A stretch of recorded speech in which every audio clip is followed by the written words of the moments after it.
Bueno, el tema final de este tercer ciclo se llama Sueños de un mejor mañana.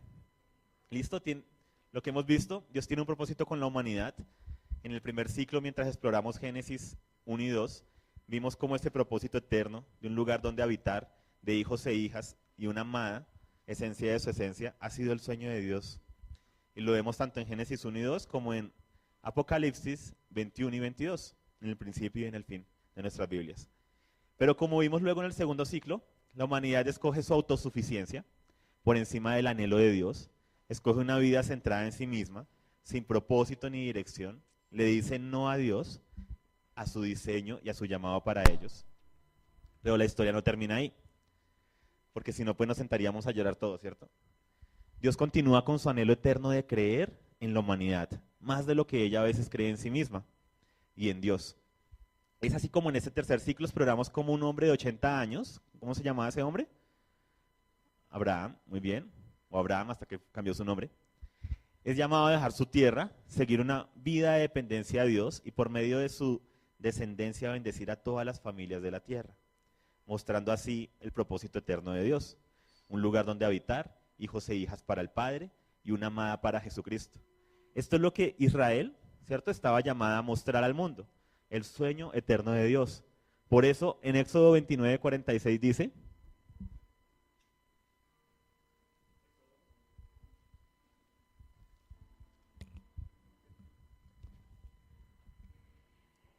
Y conoceréis que yo soy Jehová su Dios, que los saqué de la tierra de Egipto para habitar en medio de ellos. Yo soy Jehová su Dios. Yo Jehová su Dios. Y conocerán que yo soy Jehová su Dios, que los saqué de la tierra de Egipto para habitar en medio de ellos. Yo Jehová su Dios. Muy bien, los saqué de la tierra de Egipto, ¿para qué? ¿Cuál era el propósito? Para habitar en medio de ellos, ¿cierto? ¿Cuál era el propósito? Salvarlos de sus pecados, que no se vayan al infierno. ¿Cuál era el propósito? Habitar en medio de ellos. Oseas 2:14, ¿qué nos dice? Pero he aquí, yo la atraeré y la llevaré al desierto y hablaré a su corazón. Yo la traeré, la llevaré al desierto y la hablaré a su corazón. En este capítulo habla de Israel como la amada. Y en Oseas 11:1, ¿qué nos dice?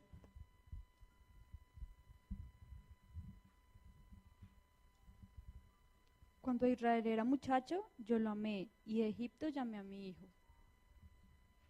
Cuando Israel era muchacho, ¿yo qué? Lo amé. ¿Y de Egipto llamé a quién? A mi hijo. Entonces, tres pasajes diferentes que nos muestran tres aspectos diferentes. Dios está buscando un lugar donde habitar, está buscando hijos e hijas y está buscando una amada. Tres propósitos para un Dios y para sus tres diferentes facetas. El Espíritu de Dios busca un lugar donde habitar, el Padre busca una familia y Jesucristo busca una amada. Ahora, Dios veía a Israel como aquella amada que iba a cumplir ese propósito y extenderlo a toda la humanidad. La veía como ese niño que sacó de Egipto, ¿cierto?, para ser formada. Pero así como en el huerto hombre y mujer, Ish e Isha, le dieron la espalda al propósito eterno de Dios, así Israel en la tierra prometida le da la espalda a Dios. El reino se divide en dos y Dios vez tras vez envía a sus profetas, los cuales son ignorados, otros son heridos y unos pocos son muertos. De alguna manera los dos reinos, ¿cierto? El reino del norte, ya lo hemos visto, el reino del sur, piensan que no necesitan a nadie que les diga qué hacer, ni cómo hacerlo. ¿Les suena familiar esas frases? No necesito que nadie me diga cómo adorar a Dios. No necesitan de nadie. Con el autoconocimiento del bien y del mal son como Dios. Y así Israel, el reino del norte, se desvía a tal punto de su propósito que pronto es invadida por el imperio asirio y destruida por completo. El reino de Judá continúa por unos siglos más, en el mismo ciclo de pecado y orgullo, en el cual no necesitan que nadie les diga cómo amar a Dios.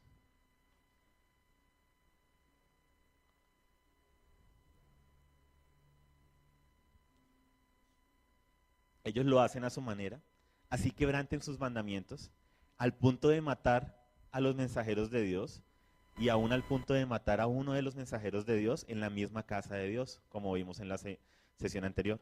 Llega un punto en que, al igual que pasó con Israel, Judá es invadida y destruida, el templo, motivo de orgullo nacional, es destruido y la mayoría de los ciudadanos, y en especial los nobles, son llevados como prisioneros de guerra. ¿Alguno sabe qué imperio fue el que invadió a Judá y lo llevó cautivo? Empieza con B, de Babilonia. ¿Alguno sabe? El imperio babilónico. Muy bien. En ese tiempo, ¿sí?, fue que predicó Jeremías. Jeremías predicó justo antes de la invasión de Babilonia.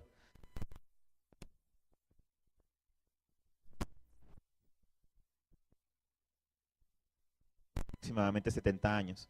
Y el imperio que los invadió, que fue el babilónico, los llevó cautivos, los esparció por todo el imperio.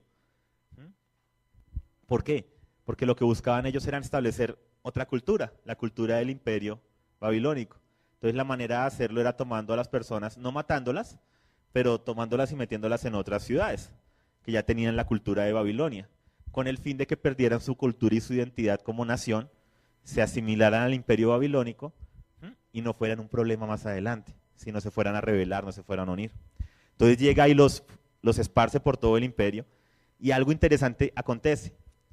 Los judíos, porque son de Judá, ¿cierto?, son bendecidos por Dios aún en el exilio. Y ellos eran gente de campo, pero al llegar a Babilonia empiezan a volverse en comerciantes y se vuelven muy buenos comerciantes. ¿Han escuchado eso de que los judíos son tremendos para... Desde esa época adquirieron esa fama, ¿sí?, de comerciantes. Son muy buenos comerciantes, por lo cual prosperan estando en Babilonia.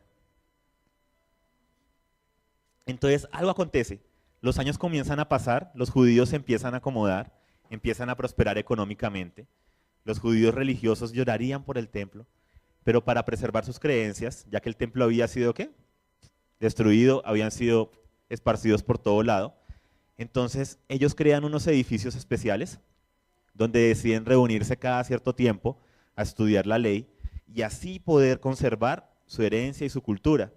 Esos edificios vinieron a llamarse, empieza con S de sinagoga. Muy bien. Ahí es cuando se crean las sinagogas, ¿sí? Es un lugar donde pueden ir, leer la ley, los rollos de la ley, conservan su herencia, pueden orar. Así que pasaron décadas y el pueblo hebreo se acomodó en Babilonia. Crearon las sinagogas, ¿sí?, prosperaron económicamente por causa del comercio, compraron sus casas, crecieron y se extendieron. Pasaron 2 décadas, 3, 4, 5, 6 décadas, 7 décadas pasaron. El imperio babilónico fue eventualmente conquistado por un imperio llamado, empieza con P de persa. ¿Cómo se llamaba el imperio? Persa, muy bien. Y a la cabeza del imperio persa había un rey llamado Ciro. Este rey invadiría Babilonia, ¿sí?, y a los 2 años de haberse establecido como emperador, da un decreto, después de una serie de eventos que acontecen, que no vamos a ver el detalle. El caso es que él decreta que los hebreos puedan regresar, ¿sí?, a Jerusalén y puedan establecerse en su tierra y reconstruyan la casa de Dios. Y fuera de eso establece que el mismo gobierno les va a pagar los gastos y les va a dar tesoro, les va a dar oro, ¿sí?, para que ellos puedan ir y establecer la casa de Dios. Se imaginen la escena. ¿Cuántas décadas han pasado? 7 décadas. Y por décadas ellos han estado en tierra extraña, han ido todos los sábados a la sinagoga, ahí orarían, leerían la ley, cantarían salmos, leerían las promesas dadas a Abraham, Isaac y Jacob, la toma de la tierra prometida, ¿sí?, leerían acerca de cómo construyeron el templo cuando la gloria de Dios descendió. Serían las historias con las que muchas generaciones iban a crecer. Decían amén cuando hablaban de que son el pueblo escogido de Dios. Otros dirían aleluya cuando se recordaba que Dios les entregó el tabernáculo en el desierto y les dio la ley a ellos. Otros llorarían al escuchar la construcción del templo y de su eventual destrucción. Se admirarían al escuchar las historias de la gloria de Dios que llenaba el templo en su inauguración y cómo llenó también el tabernáculo. Todos hablarían de que se necesitaba una reforma, una revolución. Debían volver a la tierra prometida y reconstruir lo que se había perdido. Retomar lo que Dios les había dado.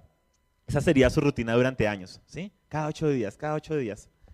Los más jóvenes crecerían escuchando historias de Jerusalén, escucharían la grandeza del pueblo hebreo, pero también los errores de sus reyes, los errores de su pueblo, del pueblo en general, cómo se fueron a los ídolos, cómo le dieron la espalda a Dios en su momento.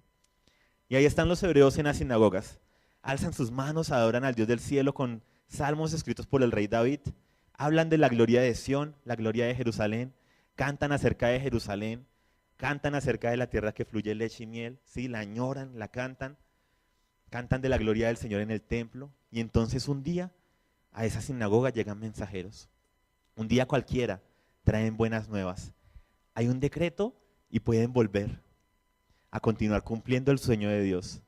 Pueden volver a su tierra, ser ese pueblo de Dios, esos hijos de Dios, pueden volver y reconstruir el templo y todo aprobado por el rey, ¿sí? Todo aprobado por el emperador.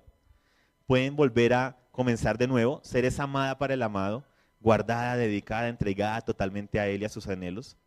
Y aquí pueden volver y retomar su propósito, su llamado y su destino como familia. He aquí la oportunidad de volver y comenzar de nuevo, nuevos tiempos con su amado, el día del que han predicado, del que han cantado, el día en que han cantado salmos, el día del que habló Jeremías y cuyos escritos leían sábado tras sábado las promesas de Dios. Ha llegado el día del que habían tanto cantado y anhelado, el día por el que habían dicho amén durante décadas.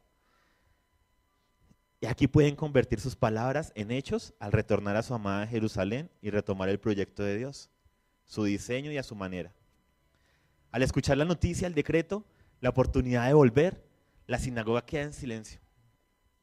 Las personas no saben qué decir, se miran unas a otras y así acontece por todo el imperio persa, el antiguo imperio babilónico.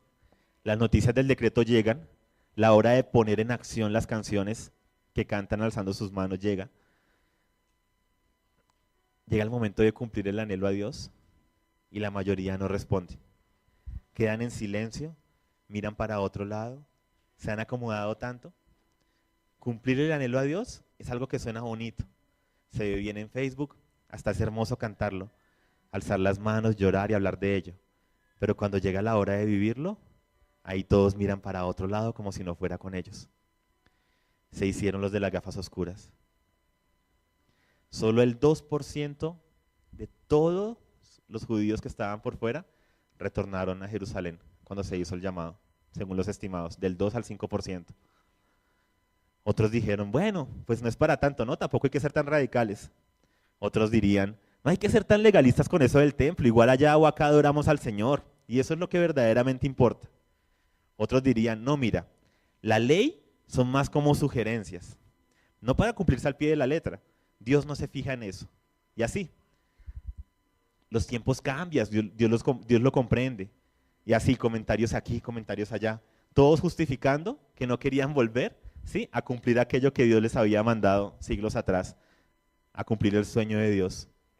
Pero bueno, eso solo pasó en esa época, no volvió a pasar nunca más en la historia de la humanidad. Es fácil cantar, orar y poner frases, pero vivir de acuerdo a lo que se dice creer, eso es lo que separa a los discípulos de los fanfarrones. Y eso es lo que separa a los hijos de los bastardos, a las piedras vivas de piedras muertas, a la esposa de la aparecida. Y lo que más necesitamos es de una generación que viva de acuerdo a lo que dice creer.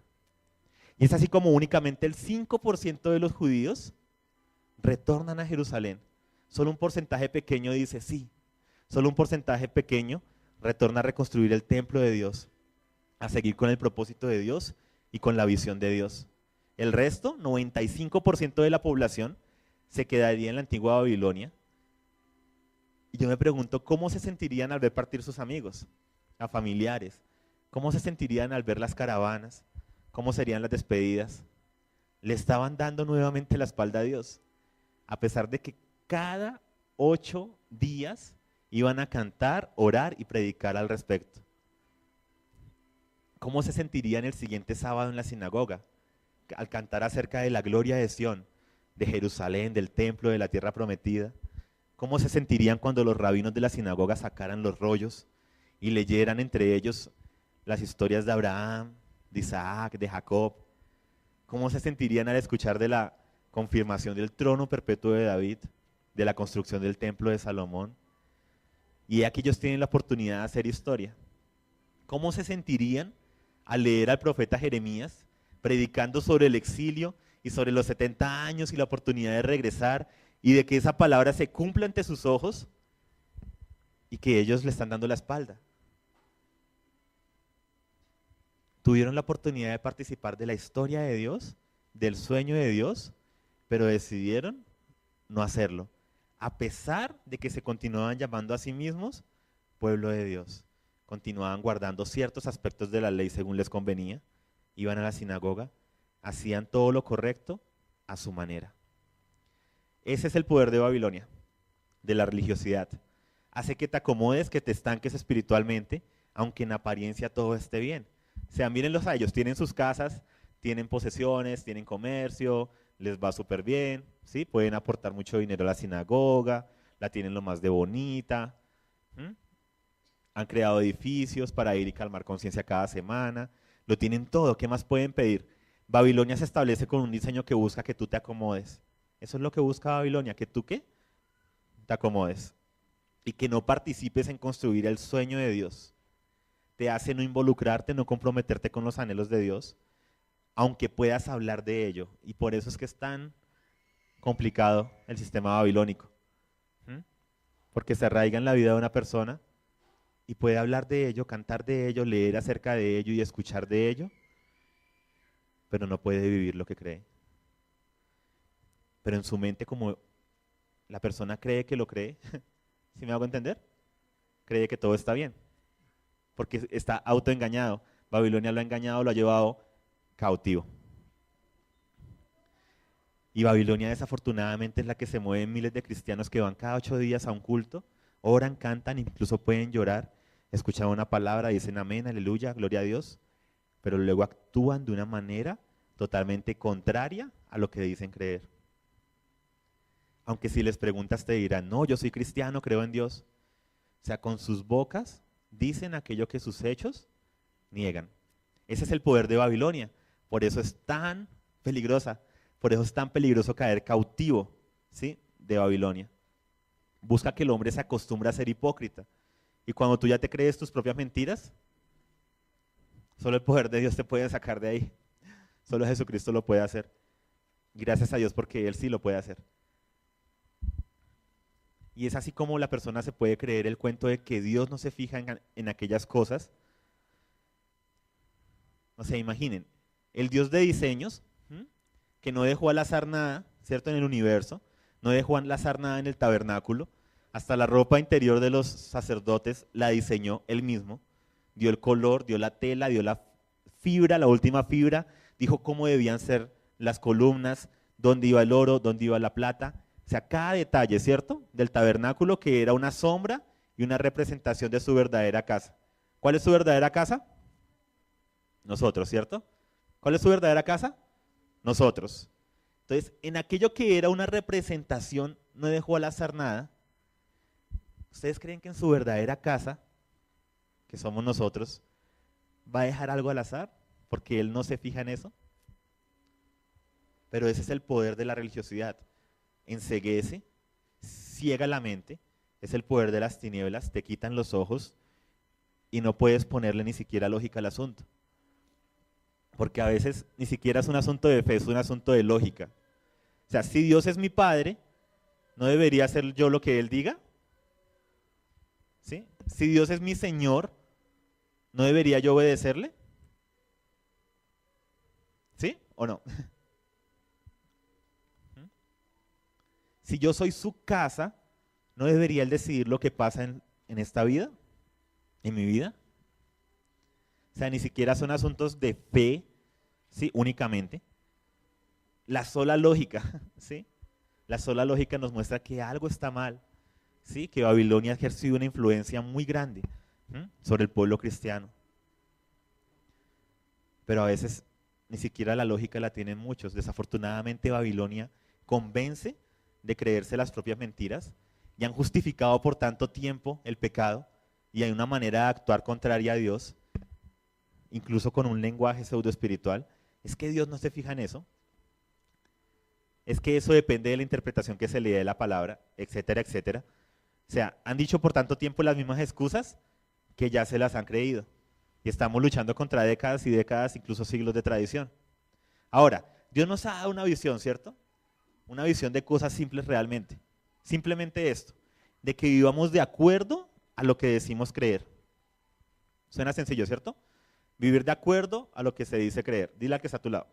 Vivir de acuerdo a lo que se dice creer.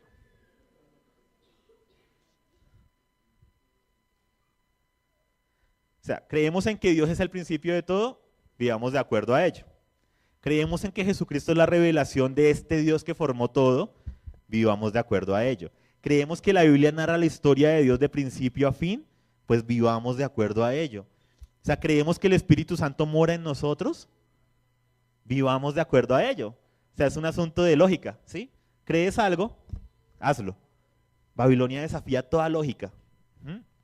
Instaura todo un sistema espiritual que te hace pensar que todo está bien, que la hipocresía es normal, y como lo ha instaurado en el 95% de la población que se dice ser pueblo de Dios, al ver eso en el otro 95% creen que todo está bien. Y por eso es que Dios siempre a través de la historia habla de un remanente. Porque desafortunadamente no todos están dispuestos a seguir el sueño de Dios a la manera de Dios. Ahora, ¿creemos que somos la amada de Dios? Parte de la iglesia del Señor, vivamos de acuerdo a eso. ¿Creemos que somos los hijos de Dios? Y que los hijos de Dios son guiados por el Espíritu de Dios. Entonces, ¿qué debemos hacer? Vivir de acuerdo a eso. O si no decir, no, no lo creo, listo, eso explica por qué tu vida es como es. ¿Sí? Pero aprendamos a ser consecuentes con lo que decimos creer. O sea, es lo que más, una de las cosas que más necesitamos, ¿sí? En el pueblo de Dios. Que los hijos de Dios sean consecuentes con lo que dicen creer. Que su sí sea sí, que su no sea no. Debemos vivir acorde con lo que decimos creer. Y suena gracioso porque debería ser lo normal. Pero Babilonia, que es un sistema espiritual, ha permeado cada aspecto de la sociedad y nos lleva a vivir vidas de hipocresía en muchas esferas. Por eso tanto corrupción a nuestro alrededor. Y a nivel de cristianismo muchos dicen creer una cosa pero viven de otra manera. Y Dios anhela que vivamos de acuerdo a lo que creemos. Así nos cueste lágrimas y la vida misma. O sea, la tierra clama, hay un clamor de la tierra entera. Y no clama por más música, por más oraciones, por más libros, por más seminarios, por más programas de televisión, escuelas, etcétera. ¿Por qué está clamando la tierra según Romanos? ¿Cierto? Por la manifestación de los hijos de Dios. Porque los hijos de Dios se manifiesten como lo que son.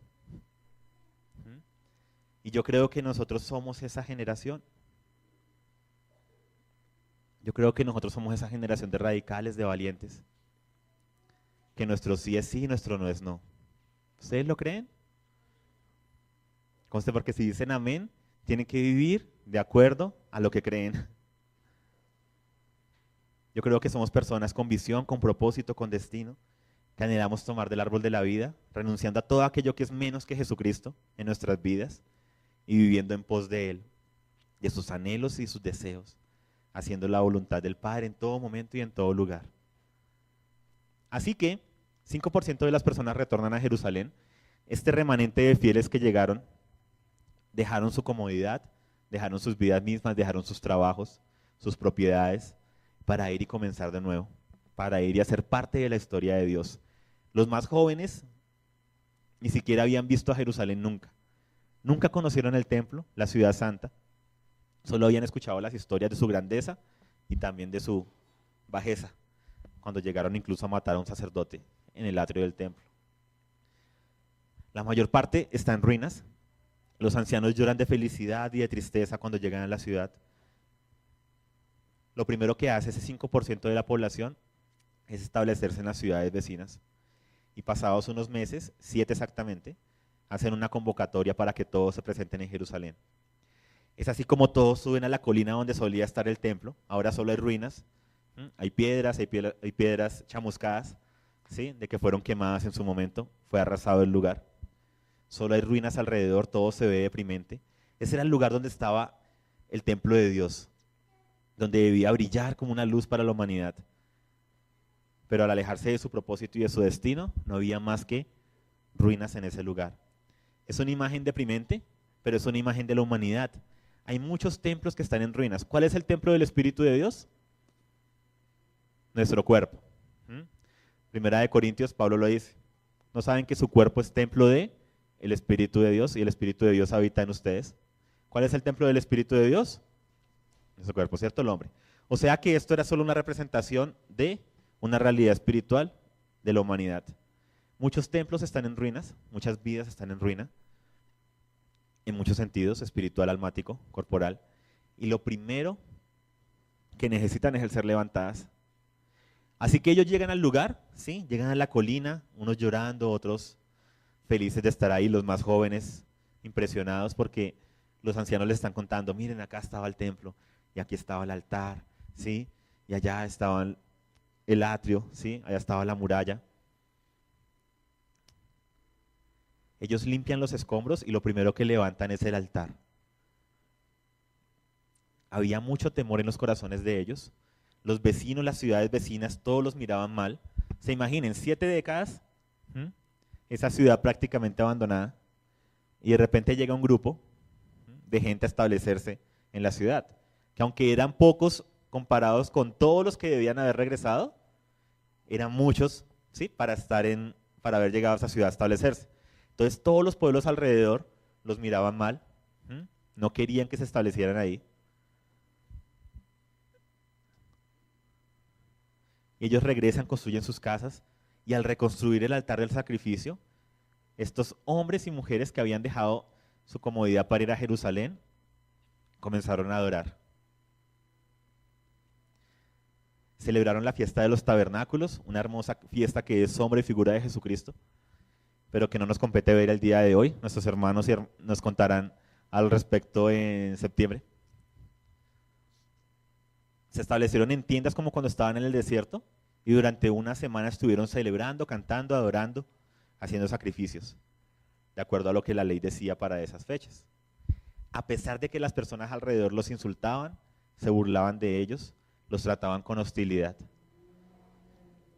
Así pasa cuando hay vidas que se levantan al seguir los sueños y anhelos de Dios. Cuando deciden vivir de acuerdo a lo que se cree, hay personas que te van a mirar raro, te van a juzgar, incluso van a querer herirte con tus palabras, para que desistas de vivir una vida íntegra, de completa dependencia a Dios. Te van a decir, no sea tan mojigato, ¿sí? No sea tan bobo, no sea tan boba, etcétera, etcétera. Así pasó el tiempo, ellos mandaron a traer materiales para la construcción del templo, mandaron a traer madera de todos lados. Ahora, eso no es tan fácil como hacer un pedido. O sea, no pueden levantar el teléfono y decir, por favor, me manda no sé cuántas toneladas de madera que va a construir aquí un templo. ¿Dónde está ubicado? Jerusalén con esquina, gracias. Listo. Tenían que mandar mensajeros por la madera la tenían que cortar, ¿sí? Le tenían que hacer todo el proceso y demás. Desde que ellos llegaron hasta cuando llegó el pedido, entre comillas, pasaron 2 años. 2 años estableciéndose. Fue algo que duró 2 años. Y por fin llegó la madera, llegaron materiales. Y lo que hicieron fue empezar a construir las bases. Entonces, ¿qué hicieron? Despejaron por completo el terreno. Las ruinas que habían en el lugar las quitaron, lo que no pertenecía ahí lo quitaron. Comenzaron a excavar para poder echar los fundamentos. Y es una hermosa imagen espiritual. Para poder echar los fundamentos debes primero enterrar, debes morir. Para poder crecer, para poder edificar, debes primero ir ¿hacia dónde? Hacia abajo, debes excavar. Así que cuando la obra estuvo lista, colocaron las bases, colocaron aquella piedra angular, ¿sí? La piedra angular que les iba a dar el diseño para toda la casa, ¿cierto? ¿Para qué sirve la piedra angular? Para establecer los ángulos, ¿cierto? Su nombre lo dice, por eso se llama piedra angular. Establece de aquí para allá va el edificio y de aquí para allá va. Establece la esquina, ¿cierto? Desde la cual se forma el edificio. Y establece esa piedra angular, es el modelo a seguir para las otras piedras. O sea, yo coloco una piedra angular cuadrada, no le puedo colocar al lado una piedra redonda, ¿cierto? No va a casar. La piedra angular establece el modelo y el diseño y cómo deben ser las otras piedras para que casen perfectamente y no queden grietas en las paredes. Una vez que establecen la base, celebran. Hay música, hay fiesta, hay sacrificios, hay cánticos. En medio de la celebración había muchos ancianos en la multitud y entre los sacerdotes también. Y ellos al ver los cimientos recordarían el templo de Salomón, recordarían el mármol, el oro, y veían ahorita solo cimientos, ¿sí? Y se ve tan insignificante. Recordaban el altar de bronce, cómo brillaba todo, y miraban alrededor la ciudad ahora toda en ruinas, ¿sí? A duras penas tenían el altar, a duras penas estaban haciendo los cimientos. Y se veía que ese templo no iba a ser ni una sombra de lo que fue el templo de Salomón. Los ancianos comenzaron a llorar. Habían llantos de alegría, pero por otro lado llantos de ¿qué? De tristeza, ¿sí? Al recordar la gloria que se tenía y ahora lo que estaba pasando. Llorarían con amargura y tristeza. Ese es el clamor nuestro por una reforma, ¿sí? Al leer el Nuevo Testamento, al ver la gloria de la casa de Dios, de la iglesia funcionando como debe ser, ver lo que hay hoy en día, hay mucho ruido pero poca vida, poca gloria de Dios. Y no podemos sino llorar, porque sabemos que Dios tiene mucho más para nosotros. ¿Cuántos lo creen? ¿Amén? ¿Creen? Dios tiene mucho más para nosotros. Él nos ha llamado a hacer su casa, a hacer mucho más de lo que nuestros ojos ven, a hacer mucho más que un club de cada 8 días, donde nos podemos acomodar. Para hacer la historia corta, Israel debe parar la obra por diversas razones, no nos compete verlas hoy. Las personas se acomodan en la tierra, pasan los años, en la colina queda solamente el altar y la base. No edifican el templo. No han podido continuar la obra. Así que conforme pasa el tiempo, ellos construyen sus casas, se acomodan en Jerusalén, se acomodan en sus ciudades, levantan sus casas, comercio, empiezan a prosperar. Y Dios envía a 2 profetas llamados Ageo y Zacarías. Entonces cuando ustedes lean Ageo y Zacarías, están ubicados, ¿sí?, cronológicamente en ese momento. Los libros los tenemos en nuestras Biblias. Los invito a leerlos más adelante. Ellos exhortan al pueblo a retornar a construir la casa de Dios. Dicen, ustedes regresaron, pararon la obra y ahorita se han acomodado, tienen sus casas, pero nadie se preocupa por mi casa. Tienen un lugar donde habitar, pero nadie se preocupa por donde yo voy a habitar. Están tan acomodados, nuevamente. Así que ellos los exhortan con mucho amor, porque nadie se preocupa por la casa de Dios. Imagínense, si eso lo hizo con lo que era sombra de lo que había de venir, el tabernáculo era una sombra, una representación de lo verdadero. ¿Tú crees que Dios no está preocupado porque construyamos nuestras vidas de acuerdo a su diseño, de acuerdo a lo que Él soñó para nosotros? A plenitud. Ahora, el pueblo se ve exhortado, retoma la obra y la terminan. Y el día de la inauguración todos se reúnen en Jerusalén. ¿Sí? Terminan, edifican el templo por fin. La casa de Dios. La casa de Dios en la ocasión anterior, cuando fue inaugurada por Salomón, ¿qué pasó sobre la casa? ¿Qué vino a acontecer en la casa? ¿Qué extraordinario aconteció en esa ocasión? ¿Qué llenó la casa? La gloria de Dios, ¿cierto? La gloria de Dios y nadie podía entrar. ¿Sí? La gloria de Dios como un fuego que llenó la casa. En el desierto, cuando inauguraron el tabernáculo, cuando Moisés colocó la última cortina, porque hasta que no estuviera la última cortina, ¿sí?, el último pedazo de tela, no descendió ¿qué? La gloria de Dios y llenó el tabernáculo. Aún en aquel insignificante lugar que Moisés tenía, esa carpita que hizo allá fuera del campamento donde se veía con Dios, fue llena de la gloria de Dios. Todos habían escuchado las historias, ¿sí? Todos estaban expectantes, todos fueron a Jerusalén ese día, todo el remanente que había regresado obviamente. Habían escuchado las historias cada sábado, muchos venían expectantes a ver qué iba a pasar en este día. Se hizo fiestas, sacrificios, cánticos, todos cantaron, todos celebraron, pero el día pasó, el día vino, el día se fue y la gloria de Dios no llenó esa casa. Igual todos celebraron felices, pero unos pocos quedaron con un sinsabor de boca. El profeta Ezequiel, muchas décadas atrás, había tenido una visión de la casa de Dios y era gigante. Nada comparada con esta. Sí, esta se veía pequeña. Era más grande que el templo de Salomón. Y él había visto la gloria de Dios llenar esa casa. Pero aquí muchos creían que este templo era el cumplimiento de esa promesa, sí, de esa visión que tuvo Ezequiel.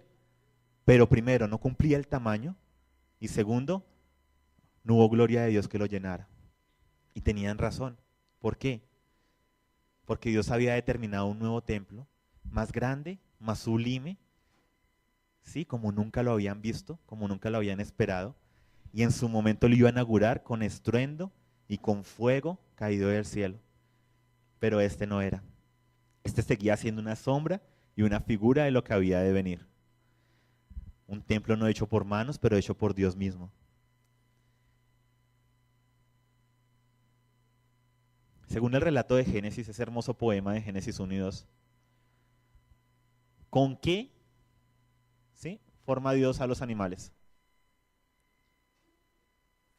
No, ¿con qué?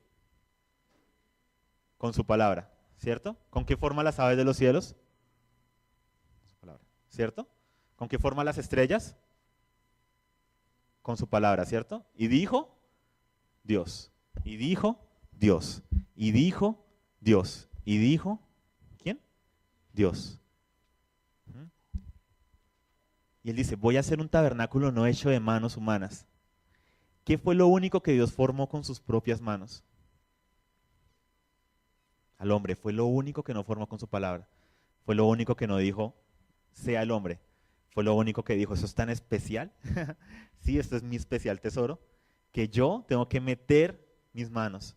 Sí, tengo que ensuciarme las manos para formarlo. Y por eso no le dio miedo ensuciarse las manos para rescatarnos. ¿Sí? Porque ya nos había amado desde antes de la fundación del mundo. Así que él ha prometido un templo no hecho por manos humanas, un templo hecho por él mismo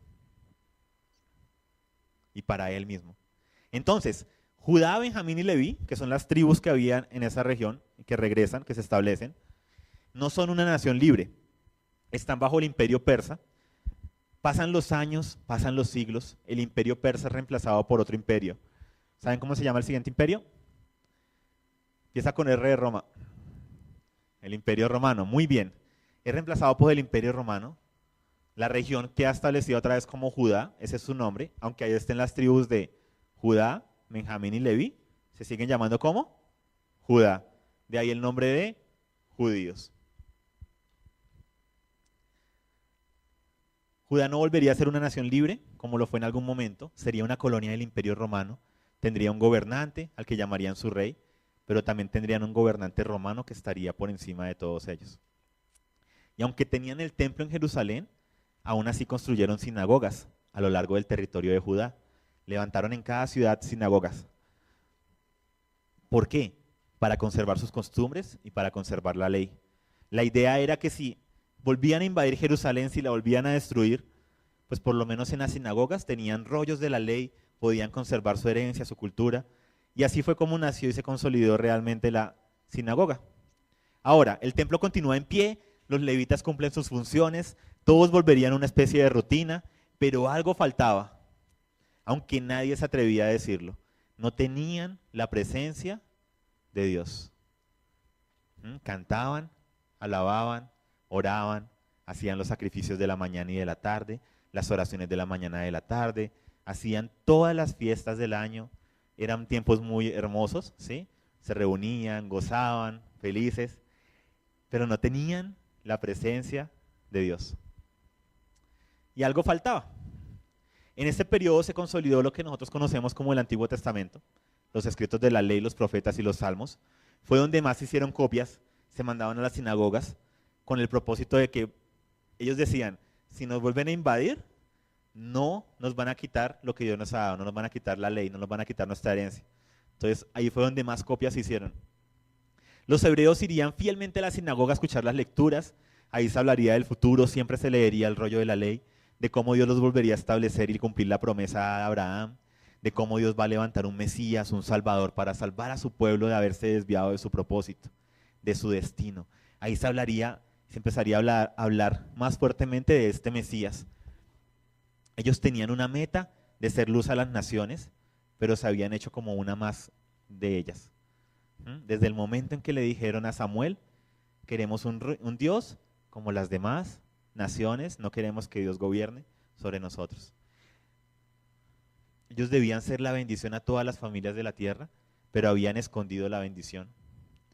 Debían ser la amada de Dios, guardada y santa para Él, pero se habían prostituido en pos de otros dioses.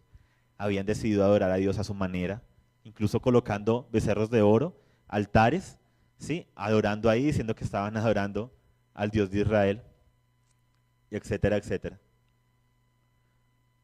Sus transgresiones los habían hecho caer cortos del llamado de Dios, y Dios había prometido un Salvador para salvarlos de, esta situación.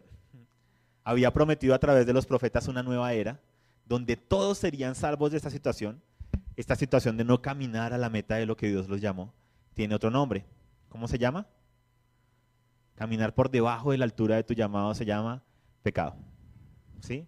Porque la definición de pecado es cerrar al blanco. O sea, hay una meta, hay un propósito, hay un destino. Caer menos de eso es cerrar al blanco, eso es pecado. No es la concepción que tenemos hoy, muchas veces. Ellos no tenían un problema existencial de irse al infierno, quiero decirles. Su problema es que al alejarse del destino que Dios los llamó, estaban viviendo por consecuencia un infierno aquí en la tierra. Ellos necesitaban de un Salvador que los guiara a caminar hacia su propósito, hacia su destino, porque vez tras vez habían errado al blanco, y como el hombre y la mujer en el huerto, eligieron su autosuficiencia, en vez de una dependencia hacia Dios. Y como hombre y mujer en el huerto quedaron cortos de su llamado, de su destino, y ese es el verdadero infierno, vivir una vida por debajo de lo que Dios tiene para mí. Ese es el verdadero pecado, errar al blanco. Hay un propósito, un diseño establecido por Dios, una meta para mi vida. Cualquier cosa que sea menos que eso es errar al blanco. Y es la concepción que ellos tenían de pecado. ¿Sí? Nuestras transgresiones han provocado una separación entre nosotros y Dios. Nuestras transgresiones han provocado que seamos invadidos y ahora estamos bajo el imperio romano. Necesitamos un Salvador de nuestras transgresiones, de caminar otra vez a la altura de nuestro llamado. Ahora, ellos escucharían pasajes referentes al Mesías. Quiero que alguien vaya buscando Génesis 3:15, otro Génesis 22:18. ¿Quién va a coger Génesis 3:15? Shalom. Génesis 22:18, Osvaldo. Deuteronomio 18:15. Jessica. Y Jeremías 33, 14 al 15. Listo, John. Ahora, ellos iban a escuchar pasajes referentes al Mesías. Lo interesante es que el Mesías, este personaje, había sido prometido desde antes de que Israel ni siquiera existiera. Y es porque no era solo para Israel. La que lo necesitaba era toda la humanidad. Desde aquel fatídico día en que Ish e Isha, hombre y mujer, tomaron el fruto del conocimiento del bien y del mal, como vimos en el segundo ciclo. Lo que Dios perdió. ¿Qué dice Génesis 3:15? Y pondré enemistad entre ti y la mujer, y entre tu descendiente y su descendiente. Él te aplastará la cabeza cuando tú hieras su calcañar. Muy interesante es que ahí la palabra está singular.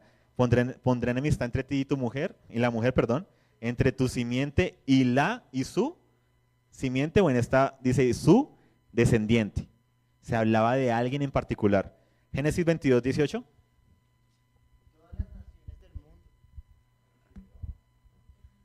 Y todas las naciones del mundo serán bendecidas por medio de ellos, porque me han obedecido.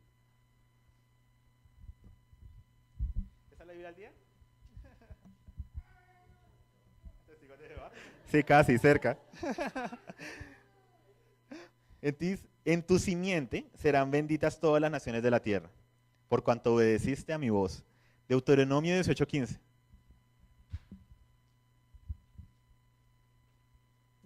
Profeta de en medio de ti, de tus hermanos, como yo, te levantará Jehová tu Dios, y a él oiréis. Está hablando Dios a Moisés en el desierto, le dice, voy a levantar en su momento un profeta en medio de ti y de tus hermanos, como tú, y a él lo oirán. Y luego ahí continúa diciendo todo lo que deben hacer. Y Jeremías 33, 14 al 15. Y aquí vienen días, dice Jehová, en que yo confirmaré la buena palabra que he hablado a la casa de Israel y a la casa de Judá. En aquellos días y en aquel tiempo haré brotar a David un renuevo de justicia, y hará juicio y justicia en la tierra. Muy bien, haré brotar de David, ¿sí? David ya había muerto muchos siglos atrás, ¿cierto? Se refiere a un descendiente de David. Un renuevo de justicia, y él hará juicio y justicia en la tierra. Así los profetas durante las épocas de las invasiones antes de ser llevados cautivos a Babilonia, profetizaron sobre tiempos mejores y sobre un rey que sería Dios mismo, que sería quien cumpliría la palabra dada por Isaías. Y algo muy curioso aquí, ellos rechazaron a Dios como rey. ¿Cuál fue el primer rey de Israel? Dios, primer rey divino, Dios, ¿cierto? Luego ellos pidieron y Dios les dice, ustedes me rechazaron como rey, les voy a dar lo que quieren, pero ojo con las consecuencias y etcétera. El primer rey fue Dios, ¿cierto? Y luego soñarían otra vez con que Dios fuera su rey. Dios fue el primer rey de Israel y había de ser también el último rey de Israel, principio y fin. Ellos anhelarían el cumplimiento de la palabra dada por Isaías, de este rey que reinaría sobre el trono de David y que reinaría con justicia. Y entre estos pasajes y más serían predicados sábados tras sábado, recordados, y en especial el siguiente, Isaías 52:7. Isaías 52:7 dice: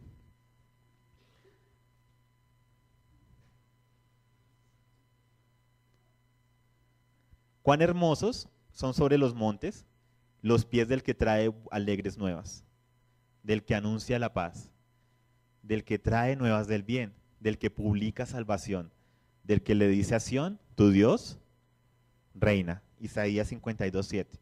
Y así crecerían generaciones enteras. Escuchando estos pasajes, estamos hablando de una época en la que no había celular, internet, televisión. Si tú querías saber qué estaba pasando en otra ciudad, o te tocaba irte a esa ciudad, o te tocaba esperar que viniera un mensajero a contarte qué estaba pasando, o viajeros que pasaran por ahí. Así que si algo ocurría, como que un gobernante era posicionado, o que Jerusalén era invadida, ellos se enteraban días, incluso semanas después en las otras ciudades, incluso meses. Así en estas ciudades, cuando en el horizonte se veían viajeros venir, eran entrevistados por el pueblo, esperando saber noticias, de dónde vienen y qué está pasando por allá. ¿Y pasaron por tal ciudad? ¿Y qué hay pasado por allá? ¿Qué pasó con tal? ¿Qué pasó con este gobernante? Sí, sería la manera de enterarse por el boca a boca, el voz a voz. ¿Qué ha pasado con Jerusalén?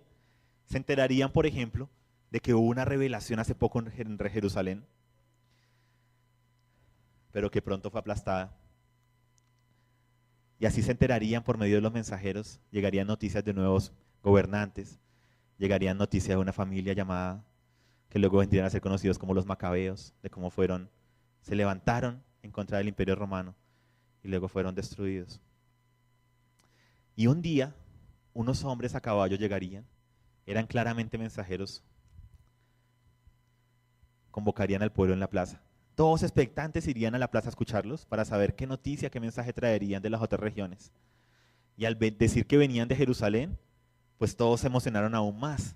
¿Qué nos vendrán a contar? ¿Sí? ¿Qué estará pasando en Jerusalén? ¿Qué estará pasando en la ciudad santa? ¿Será que vinieron a contar las noticias de Isaías? ¿Será que vinieron a contarnos que Dios reina? Los mensajeros hablarían y dirían: hay un nuevo gobernante en Judea. Todos expectantes mirarían y luego dirían: se llama Herodes y va a restaurar el templo de Jerusalén que estaba decaído. El pueblo tendría un sentimiento encontrado. Unos celebrarían, pero otros sabían que Herodes no era hebreo del todo y que era muy dado a los romanos, por lo cual no aceptarían con mucho entusiasmo la noticia. Aunque la noticia de la restauración del templo, que había ido decayendo con los años por falta de recursos, era un refrigerio para ellos. Y esa fue la más grande obra que hizo Herodes. Le dio dinero, le dio recursos al templo para que fuera restaurada, su fachada, todo, sí, fue restaurado, porque con los siglos había otra vez decaído. Y fuera de eso, que no había sido construido como con tan buenos materiales como el templo de Salomón. Herodes invirtió mucho, ¿sí?, para restaurar ese templo. Por eso es que cuando llegamos a nuestro Nuevo Testamento, vemos que se habla del templo de Herodes a veces. O escuchamos hablar del templo de Herodes. No fue que él lo edificara, fue que él ayudó en su restauración. Pero hizo algo que no les gustó mucho a los hebreos, ¿sí? Y fue que colocó en la cima del templo un águila. El águila, en la entrada del templo, en la cima, colocó el águila romana. ¿Por qué? Porque era una manera de decirle a los romanos: estamos restaurando nuestro templo, pero no tengan miedo, no estamos en contra de ustedes y no nos vamos a rebelar. Entonces imagínense, el templo de Dios, ¿sí?, tenía en sus afueras un águila dorada, ¿sí?, hecha en oro, como estandarte. Entonces llegó la noticia de que eso iba a acontecer. Se llegó la noticia de que, wow, de que hay un nuevo rey, ¿sí? Se llama Herodes, logró conseguir permiso para restaurar el templo, para, ¿sí? Dar recursos y todo. Entonces habían sentimientos encontrados en el pueblo. Unos decían, sí, vamos a tener el templo restaurado como debe ser. Ay, otros suspirarían. En medio de eso había un joven. Ese joven estaba al lado del rabino de la sinagoga y le diría, rabino, ¿cuándo será el día en que estos mensajeros traigan las buenas nuevas de que Dios reina? El rabino lo miraría, sacudiría su cabeza. Eso no pasará. Primero debe venir el mensajero. El joven lo mira, ¿quién? El mensajero del que habló Malaquías. Por siglos no se ha levantado profeta como los de antaño, como los días de Elías. Es necesario que se levante un profeta como Elías. El rabino tomaría al joven, quien no entendería mucho, o sea, no entendía mucho el contexto, lo llevaría a la sinagoga, buscarían el rollo del profeta Malaquías y lo abrirían en Malaquías 3:1. No tenían celular para buscarlo así rápidamente. Y leerían, he aquí yo envío mi mensajero. ¿Mi qué? El cual preparará el camino delante de mí y vendrá súbitamente a su templo el Señor a quien ustedes buscan. Malaquías 3:1. El joven sonreiría, suspiraría y diría, esperemos que sea pronto.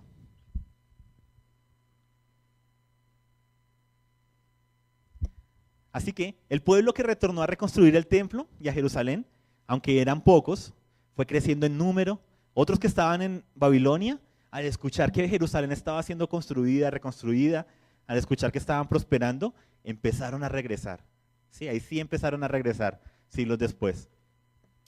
Así que ellos fueron creciendo en número conforme pasaban los siglos y soñaban con un futuro mejor, lejos de la opresión del imperio de turno, además de que los mismos sacerdotes del templo, algunos habían caído en corrupción. El sueño del pueblo entero, el clamor era por justicia, por equidad, por armonía. Soñaban con las promesas de Dios, soñaban con un mejor mañana para sus hijos, un mejor mañana para la humanidad. Y este joven que tuvo esta conversación con el rabino crecería. Este joven se convertiría en un anciano y un día, estando a la puerta de la ciudad, vería a lo lejos mensajeros venir de a pie. Este anciano sentiría algo especial en su corazón.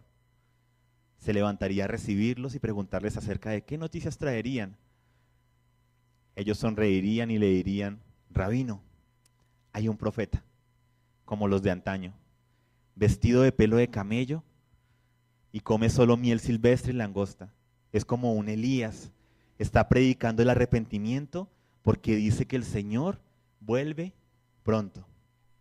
Este anciano tendría lágrimas en sus ojos. Sí, fue el mismo joven que anhelaba ese momento. Sus rodillas temblarían al tocar el suelo. ¿Y cómo se llama este profeta? Ellos le dirían mientras lo ayudan a levantar, su nombre es Juan y está bautizando en el río Jordán para perdón de pecados. En la sinagoga habría celebración, pero también habrían sentimientos encontrados. Todos, unos se abrazarían, otros llorarían, otros harían viaje para ir al Jordán a ver a este profeta del que todos hablan. Pero otros de unas sectas llamadas fariseos y saduceos, mirarían con desconfianza. Estos eran grupos religiosos judíos y grupos con intereses políticos. Ellos controlaban mucho la esfera de la religión y la política y tenían poder sobre el pueblo en general. Eran de alta estima, tenían puestos de honor, eran muy celosos con su posición de honor y autoridad sobre el pueblo. El anciano simplemente sonreiría, si él estaba, wow, se está cumpliendo la palabra de Malaquías. Lágrimas en sus mejillas, y nosotros aquí llegamos en nuestra historia de ese tercer ciclo. La cámara se mueve hacia de la ciudad hacia el río Jordán, la escena se corta a negro, bajan los créditos y aparece, continuará. Más de 400 años sin voz profética, y este profeta Juan vendría a romper 400 años de silencio de los cielos y preparar el camino para el Mesías, no solo por Israel y por Judá, sino por la humanidad, para volvernos al cumplir el anhelo eterno de Dios. Este Mesías es Jesús y nos llama a ti y a mí a ser parte del sueño eterno de Dios, a construir la casa de Dios que son nuestras vidas, sobre el fundamento que es Jesucristo, a moldar nuestras vidas a la piedra angular, que nuestro vivir, nuestro respirar, el palpitar de nuestro corazón sea Jesús. que nuestra vida sea una entrega total y verdadera a la voluntad de Dios, que veamos como Dios ve, que hablemos lo que Dios habla. Es su anhelo el que seamos formados como hijos de Dios, que el tutor que es el Espíritu Santo guíe nuestras vidas en todo momento y en todo lugar, sin excusas, sin peros, que nos lleve a ese punto de decir, ya no vivo yo, mas vive Cristo en mí. Pero que en serio ya no vivo yo, porque he puesto a 1.8 metros de profundidad todo lo que era menos que Cristo en mi vida. Él está buscando esa amada santa, limpia, sin arrugas, sin mancha, que Él mismo ha de presentarse, que se guarda para su amado porque es santa, no para llegar a ser santa, que no se prostituye con los dioses de la moda, el desorden sexual y la falta de propósito y dirección que ofrece el sistema de este mundo, sino que se guarda para el amado y vive en pos de sus anhelos y deseos, en una relación permanente de intimidad, contemplando su rostro y creciendo de gloria en gloria y de victoria en victoria. Escuchen con atención, Él nos creó para brillar, para que con paciencia sigamos sus anhelos eternos, sabiendo que en ocasiones debemos morir para verdaderamente vivir, amando como Dios ama, porque somos la casa de Dios y la puerta del cielo. Él sabe que tenemos mucho potencial y por eso sabe que se requiere, que tenemos lo que se requiere para recorrer el camino de madurez y no aceptar las bajas y ruines propuestas de la tierra de muerte. Porque somos personas en búsqueda de algo más, de aquel templo que se perdió en el huerto, el templo de Dios. Y aunque a veces parezca como que somos tan solo un insignificante lugar, una vida por la cual muchos no dan nada, la verdad es que somos reyes y sacerdotes. Y somos la generación que ha sido llamada a responder al llanto de los cielos, porque tenemos sueños de un mejor mañana. ¿Cuál será nuestra respuesta a tan alto llamado? ¿La miraremos de lejos? ¿Nos quedaremos en Babilonia, donde solo se requiere ir cada 8 días a un lugar y hacernos llamar cristianos? ¿O saldremos de esa religiosidad, de esa comodidad y viviremos vidas de intención, entregadas a los mismos anhelos eternos de Dios? Seremos esa casa, esos hijos, esa amada, como Él quiere, a su manera, como Él diga, cuando Él lo diga, así nos cueste lágrimas y la vida misma. O cuando se nos rinda cuentas, cuando se nos diga que por qué no vivimos de acuerdo a lo que decimos creer, cuando se nos diga que por qué no somos consecuentes con lo que hemos cantado, orado y escuchado, responderemos, no quiero que nadie se meta en mi vida. O reconoceremos de una vez por todas que no es nuestra vida, que es la vida de Jesús. Y por eso Él nos dejó la comunidad. ¿Nos dejó qué? La comunidad.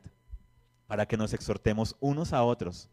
Y si no estamos dispuestos a ser exhortados, a vivir a la altura de nuestro llamado, pues tal vez la comunidad a veces no es el mejor lugar para nosotros. Porque la idea de la comunidad es que toda sea consecuente con su llamado. Así se tropiecen, así tengan sus caídas, pero se levanten y continúen hacia la meta.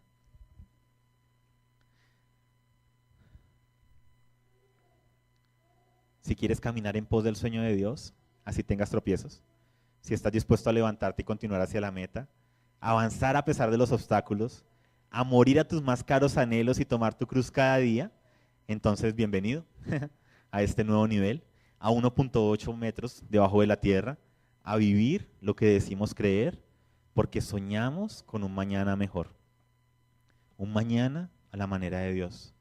Amén. ¿Te le mides? Quiero que por favor los chicos de alabanza me acompañen.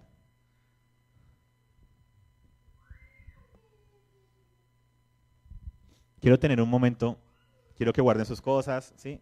Se pongan cómodos, terminen de comer su masmelito.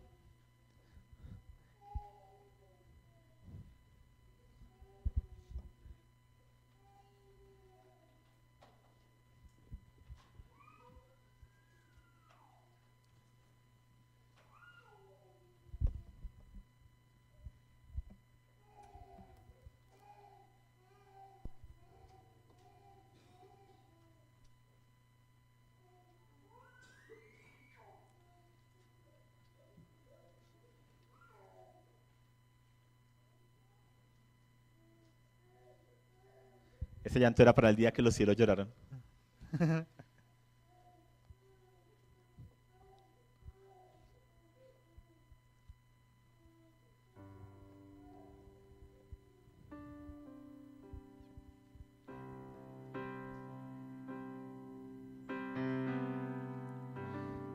quiero invitarlos a que esta tarde terminemos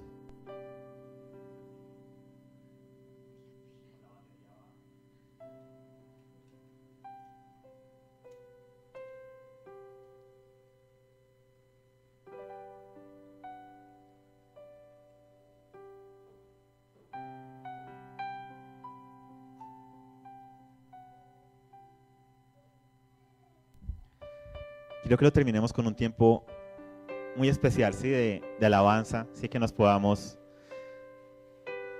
confrontar con lo que Dios nos ha hablado en este tercer ciclo, de pronto con lo que nos ha hablado hoy, ¿sí? Aquellos que hace rato no nos acompañan o que no han venido. Pero quiero que lo podamos disfrutar, este cierre de esta etapa. Pero antes de eso, o sea, antes de que nos pongamos sobre nuestros pies, ¿sí? Que busquemos qué es lo que Dios quiere para esta tarde, que lo establezcamos en nuestras vidas. Hay algo muy puntual que yo quiero establecer, que yo te quiero invitar a que cierres tus ojos, ¿sí? Para que no me desconcentres a mí, para que no te desconcentres tú, ¿sí? Puedas cerrar tus ojos y quiero que me puedas acompañar a un lugar.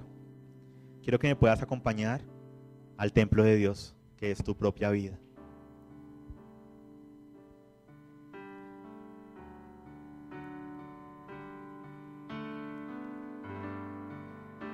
Espíritu de Dios, trae luz sobre nuestras vidas. Y te pido para que cada uno de los que estamos aquí, Señor, podamos ir a esa colina, Señor, a ese monte donde está tu casa, donde estamos nosotros. Y nos puedas mostrar cómo está esa casa.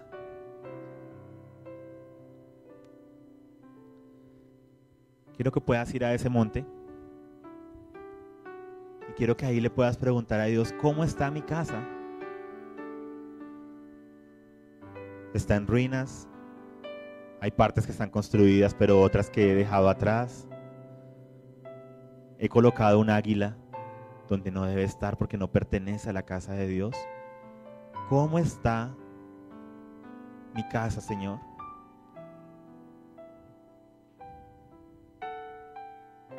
Y Dios va a mandar luz sobre esas áreas.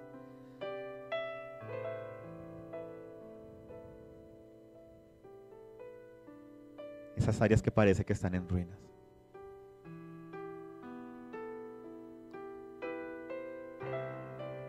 Pero estando ahí, Dios nos dice algo muy especial. Nos dice, no basta solo con arreglar lo que está caído. Tenemos que ir al fundamento, a la base, a la piedra angular. Y es así como quiero que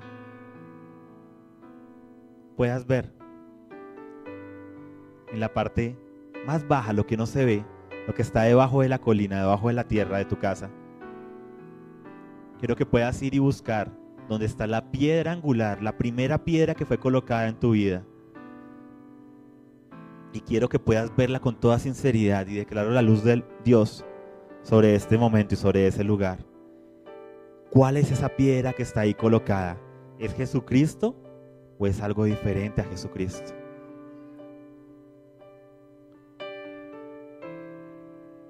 De pronto has dicho muchas veces, sí, Jesucristo es mi vida, pero realmente has colocado otras piedras, has colocado otras personas, amigos, familiares, has colocado otras cosas sobre las cuales moldear tu vida.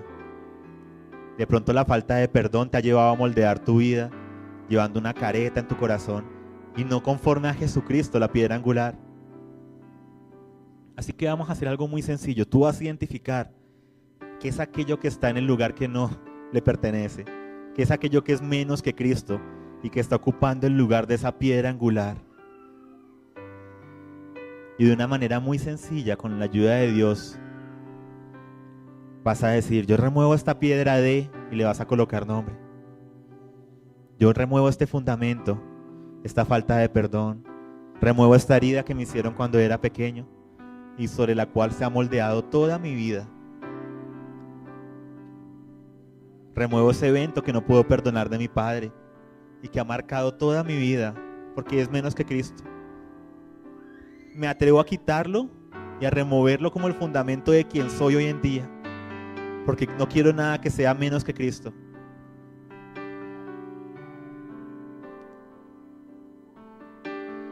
Remuevo aquella ocasión en que me traicionaron, en que dije que no iba a volver a abrir nunca más mi corazón. Y eso ha moldeado mi vida, ha sido la piedra sobre la cual se ha avanzado mi vida en estos años o en estos meses. Y la remuevo en el nombre de Cristo.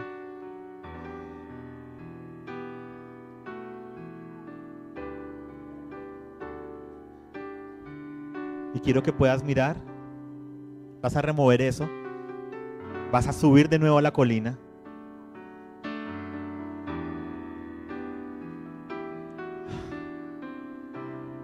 Y vas a buscar la piedra que desecharon los edificadores de esa casa, que es Jesucristo. Y cuando iban a construir ese fundamento, la desecharon.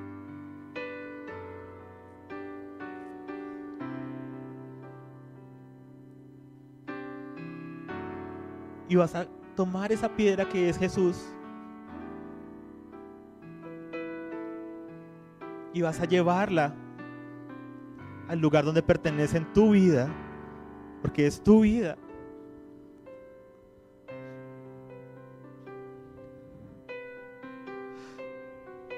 La piedra que desecharon.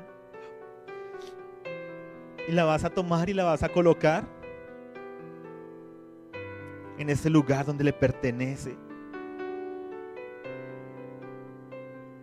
Así se caiga toda la estructura, porque ha sido construida sobre algo menos que Jesucristo. Así te toca empezar de nuevo. No importa, porque todo lo que construyas a partir de esa piedra va a estar basado en Él, por Él y para Él. Y cuando tú coloques esa piedra ahí en ese lugar de tu vida, de tu corazón, le estarás diciendo sí al sueño de Dios, sí a vivir conforme a lo que digo creer, sí al Espíritu de Dios y no al espíritu babilónico que me hace conformar, acomodar y vivir de acuerdo a lo que yo creo correcto. Sí a lo que Dios dice y como Dios lo dice. Y vas a colocar esa piedra angular, la piedra más preciosa y hermosa que en su momento fue desechada, pero que ahora ha venido a ser cabeza del ángulo en tu vida y en mi vida. Vas a colocar esa piedra viva a Jesucristo.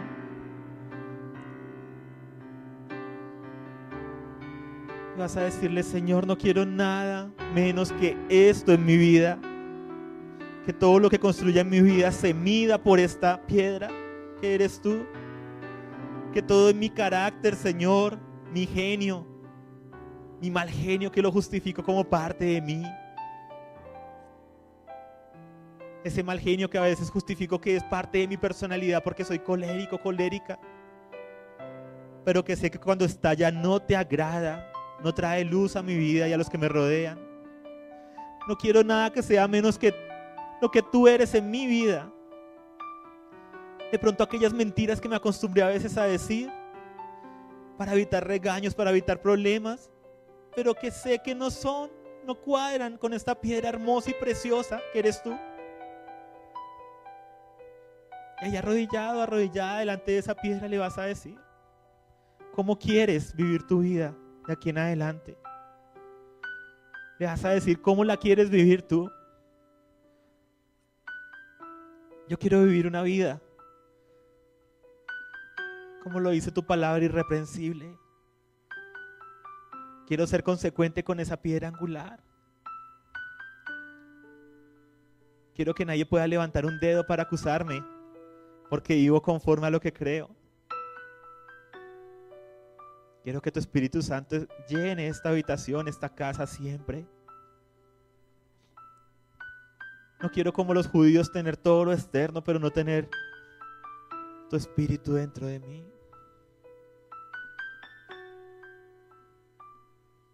Y por eso coloco esta piedra aquí, donde le pertenece. Perdóname por querer encajar en este lugar. Temores, rencores, sucesos de mi pasado. Y ha moldado mi vida a ellos. Incluso traumas traumas fuertes, de personas que te hicieron lo que no debieron haber hecho nunca. Incluso eso es menos que Jesucristo. No puede ser el fundamento por el cual vivas tu vida, por el cual edifiques tu casa.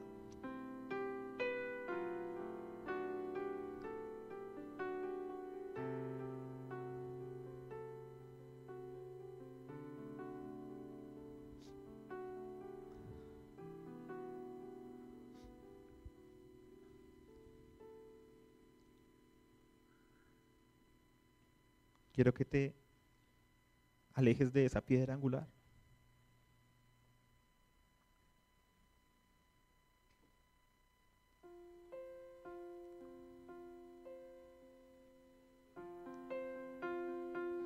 Y Dios te va a permitir ver cómo va a ser tu vida, con propósito, con dirección, con destino, construida sobre Él. Él tiene un anhelo de un lugar donde habitar, y ese eres tú. Él tiene un anhelo de hijos e hijas que se deleiten en Él, que vivan de acuerdo a su ADN, a lo que Él es. Y esa eres tú. Él anhela que te deleites en Él, que estés en Él, y como Él está en ti, que conformes tu vida a lo que Él tiene para ti, que no te dejes cegar por Babilonia y por el sistema de Persia, el sistema romano y el sistema de este mundo, el sistema egipcio, que se han levantado para ofrecer cosas que son menos que Jesucristo en tu vida. Él anhela que tu vida esté sobre esa piedra angular, que sea un gran templo hermoso, precioso, cual nunca se ha visto sobre la tierra.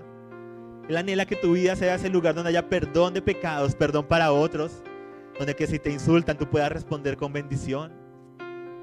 Él tiene para ti sueños de un mejor mañana, donde a pesar de lo que te hayan hecho por causa del pecado de la humanidad que entró, a pesar de lo que esa persona te hizo, a pesar de donde te tocó, a pesar de lo que hizo en tu vida, tú puedas perdonarle y ver más allá, ver que hay un mañana mejor, ver lo que Dios tiene para ti, ver que hay una manera mejor de hacer las cosas, que esos eventos traumáticos y malos en tu vida te muestren precisamente la necesidad y el clamor de esta tierra por un Salvador, por Jesús.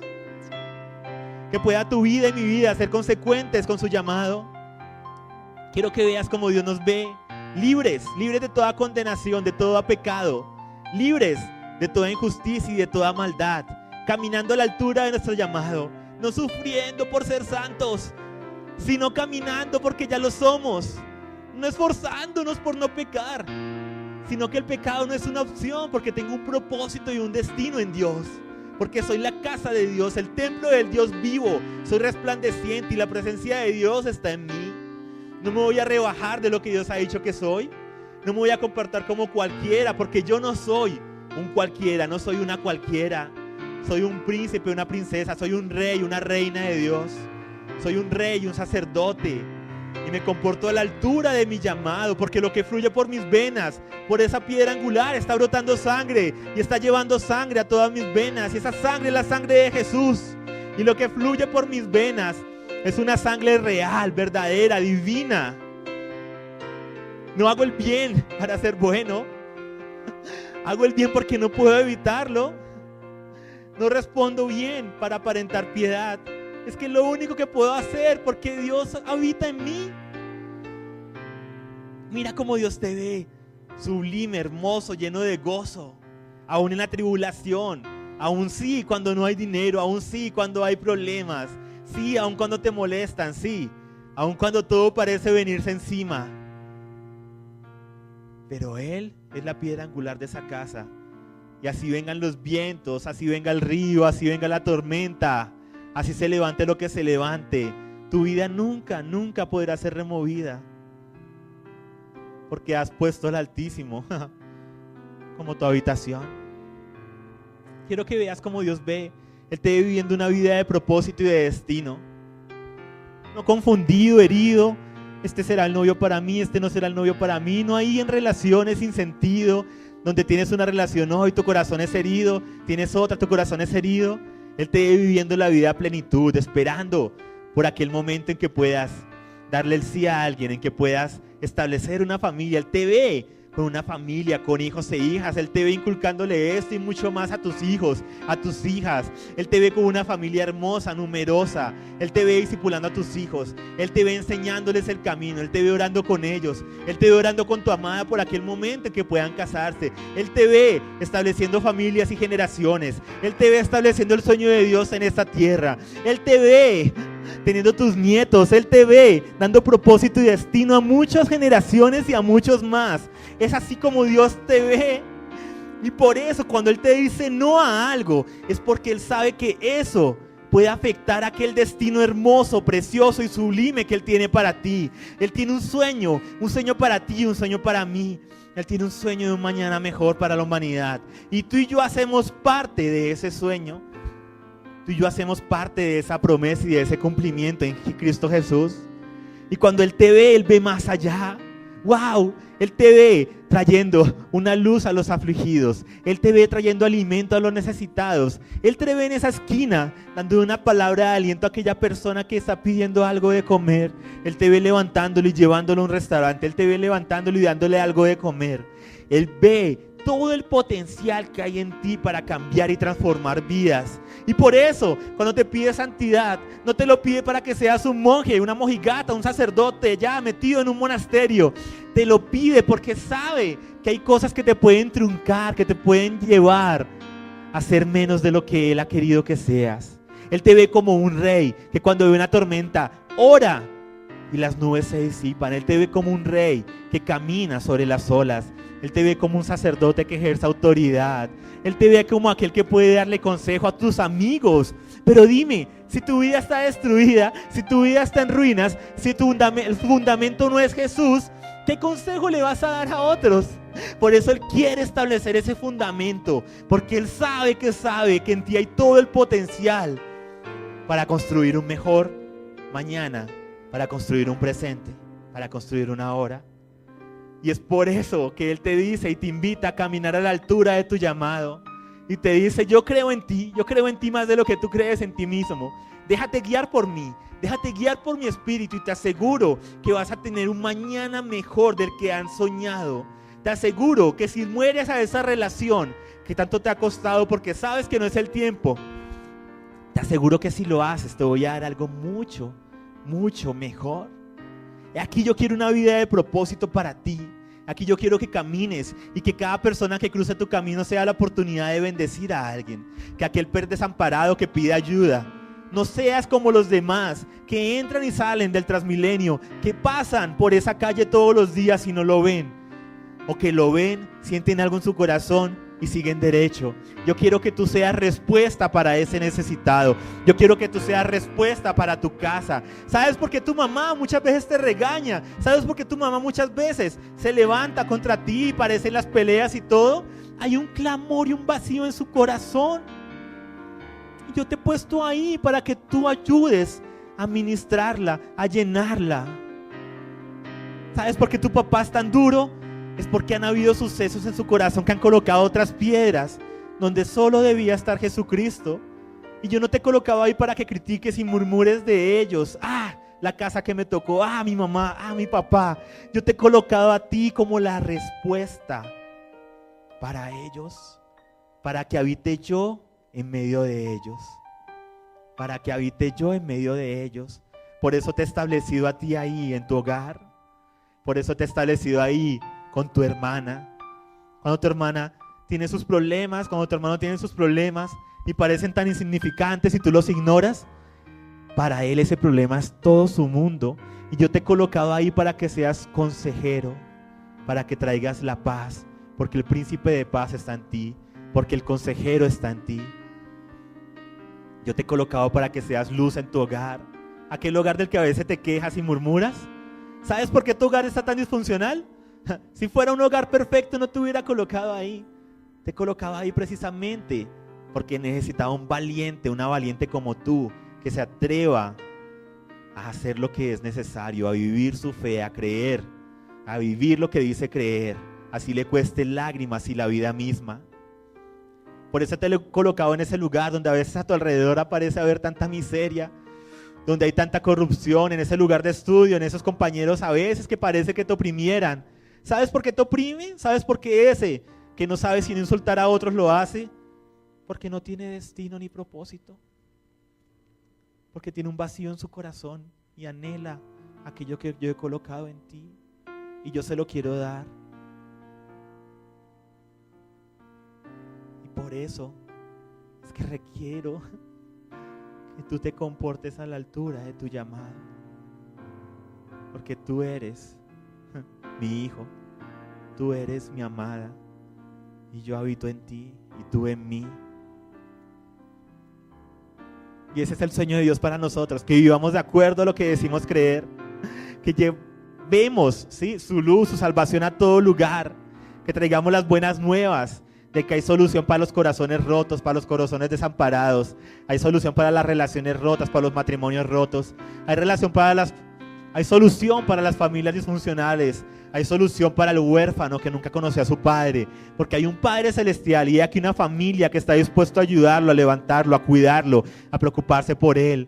Hay solución y hay una respuesta para aquel que pide en la calle y al cual todos ignoran, pasa por el lado y se siente mal, pero nunca nadie se para a decirle: ¿qué te pasó?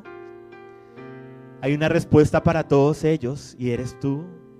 Y ese es tu llamado, tu destino, tu propósito, ser una luz y cambiar este mundo, una vida a la vez, comenzando por la tuya propia.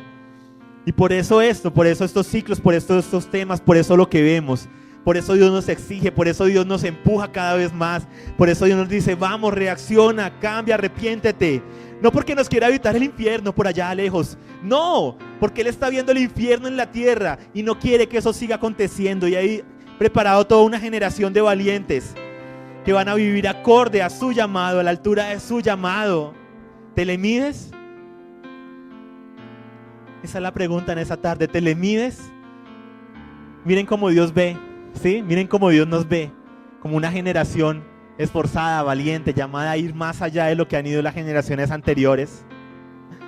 Y nosotros nos preocupamos porque nos dice que dejemos algo, porque de pronto colocó en nuestro corazón dejar cierta canción, cierta música, y ya, ay Dios mío, no lo podemos hacer. Él quiere que no perdamos el tiempo. Él sabe que todo es bueno, pero en su momento. Y Él lo que quiere es que podamos vivir a la altura de lo que somos, de lo que Él ya ha mostrado.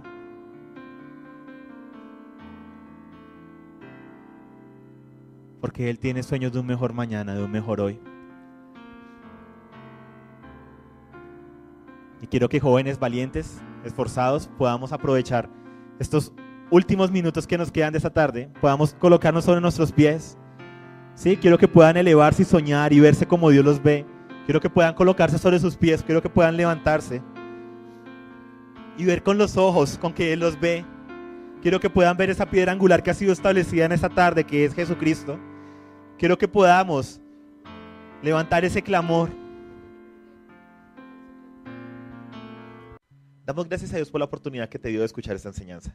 Te recordamos que puedes conectarte con nosotros por medio de nuestra página en Facebook, entrando y dando clic en me gusta, www.facebook.com/el plan de las edades. También te invitamos a descargar las enseñanzas en formato MP3 desde nuestra página web, elplandelasedades.com. Ahí también encontrarás nuestro blog. Te invitamos a leer los artículos que publicamos periódicamente, totalmente gratis. Puedes entrar por medio de vivimosparati.com. Y si aún no conoces nuestro miniclips, te invitamos a hacerlo entrando a miniclips.elplandelasedades.com. Por último, te invito a que nos sigas en Twitter. Nuestro usuario es @vivimosparati. Hoy más que nunca levantamos un clamor por una generación que viva lo que cree. El caminar con Dios no se trata de hacerlo partícipe de nuestra historia. Se trata de que Dios nos hace partícipes de su historia, porque todo fue creado por Él y para Él. A Jesucristo sea toda la honra, el honor, la alabanza y el poder, por los siglos de los siglos.